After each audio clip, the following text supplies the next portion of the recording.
नमस्कार दोस्तों, आर के प्लस में एक बार फिर आपका स्वागत है। मित्रों, सबसे पहले तो मैं आप लोगों को धन्यवाद देना चाहता हूँ कि आप लोगों के प्यार समर्पण के द्वारा आपका ये चैनल आज 525 सब्सक्राइबर के साथ लगभग 17,000 व्यूअर्स के साथ नंबर 1 पर बना हुआ है। आज मैं आपको बताना चाहता हूँ, आप जानते ही हैं कि मैं एक कलाकार हूँ, राइटर हूँ, तो मेरे मन में एक भाव पैदा हुआ कि मैं एक कविता लिखूँ। ये भाव आया और लेकर के कलम कागज में बैठ गया कविता लिखने के लिए। 2 दिन 3 दिन के बाद मैं किसी तरह से कविता लिखने के बाद मैंने सोचा लोगों को जा करके अपनी कविता सुनाऊं। आप लोग जानते हैं कि किसान को अपनी लहलहाती हुई फसल देख करके लेखक को अपनी लेखनी का लोहा मनवाने के लिए कितनी खुशियां मिलती हैं। इसी उहापों में मैं भी निकल पड़ा अपनी कविता लोगों को सुनाने के लिए कि लोग मेरी कविता सुनेंगे और क्या वाह वाह करेंगे। तो सबसे पहले मैं पहुंचा अपने मित्र के पास और उनसे कहा, मैंने एक बहुत बेहतर कविता लिखा है, आप मेरी कविता सुनेंगे तो वाह वाह कर उठेंगे। मेरी कविता का बोल है। इतना सुनते ही मेरे मित्र ने कहा कि रुको रुको रुको, आपकी कविता तो मैं बाद में सुनूंगा, जरा मुझे बहुत अर्जेंट काम है, कहीं जाना है, आज नहीं, आप अपनी कविता कल सुनाइए। मैंने कहा ठीक है भाई, आप जाइए। वो तो चले गए। मैंने कहा जाने दो, ये नहीं सुने तो दूसरे को सुनाता हूँ, तीसरे को सुनाऊंगा।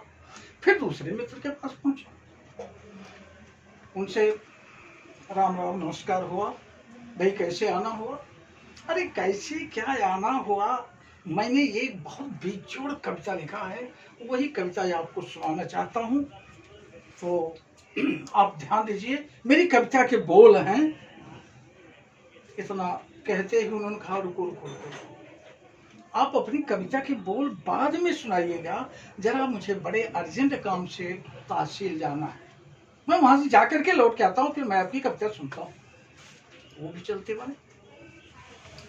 तीसरे मित्र के पास पहुंचा, मुझको तो सनक सवार थी कि मैं अपनी कविता ये प्रकार किसी न किसी प्रकार से लोगों को सुनाऊं। अब इस जुनून में तीसरे मित्र के पास पहुंचा। जयराम जी की हुआ, बड़े प्यार से आइए आइए कैसे आना हुआ। अरे हमने कहा कि कम से कम आपने पूछा तो कि कैसे आना हुआ। मेरे आने का मेन कारण है कि मैंने एक ऐसी कविता लिखा है, एक ऐसी कविता लिखा है कि आप सुनेंगे तो आपका दिल बाग बाग हो जाएगा, आप खुशी से उछलने लगेंगे। मेरी कविता का बोल है। इतना सुनते ही उन्होंने क्या कहा, अरे जरा रुको रुको रुको, कविताएं आप अपने बाद में सुनाना, हमें जरा कुछ जरूरी काम से जिला स्तर पर जाना है, ये कविता आप कल आकर के सुनाइए। मित्रों, इस तरह जिसके भी पास मैं गया वो मेरी कविता सुनने के लिए तैयार नहीं, और यहां हमें जिद थी कि मैं अपनी कविता सुना के ही रहूंगा। 4 बज गए, सुबह से दौड़ दौड़ कर परेशान हो गया। 4 जब बज गए, देखा कि तो दिन जाने वाला है, बहुत परेशान हुआ। तो देखा क्या, हमारे गांव के एक बड़े खास मित्र थे, वो दारू पी करके गटर में गिरे हुए थे और एकदम लथापथ हो गए थे। अब उठने की चेष्टा कर रहे लेकिन उठ नहीं पा रहे थे। अरे मैंने उनको देखा, कहा मेरी मुराद अब पूरी हो गई। अब मैं भी उसी कीचड़ में कूद पड़ा। अब कूदने के बाद मैं उनके बगल में जब बैठ गया तो उन्होंने कहा, अरे भैया क्या हमको निकालने आए हो क्या? अरे हमने कहा, अबे चुप, सुबह से परेशान हूं, मेरी कोई कविता नहीं सुन रहा है, आखिर तू कहां भाग के जाएगा? मेरी कविता तो तुझे सुनना ही होगा। इसके बाद मैंने निकाला अपनी कविता। तो ये मैंने अपनी कविता को उनको किस ढंग से सुनाया, जरा सा उसको सुन लीजिए। लेकर रोज नई कलम शुरुआत करता हूँ, लेकर रोज नई कलम शुरुआत करता हूँ, मैं हूँ पागल जो कविता से प्यार करता हूँ। लेकर रोज नई कलम शुरुआत करता हूँ, मैं हूँ पागल जो कविता से प्यार करता हूँ।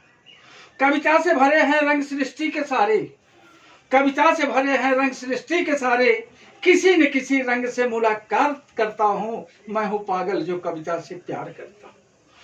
मुझ में है आशिकी कविता से अंत सफर तक, मुझ में है आशिकी कविता से अंत सफर तक, बनकर कोयल कविता की आवाज करता हूँ, मैं हूँ पागल जो कविता से प्यार करता हूँ।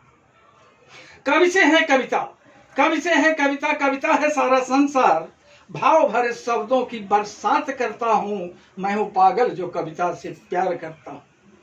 मेरी कलम दौड़ती है, मेरी कलम दौड़ती है कोरे पन्नों पर, मेरी कलम दौड़ती है कोरे पन्नों पर, मैं काव्य की कल्पना दिन रात करता हूँ, मैं हूँ पागल जो कविता से प्यार करता हूँ।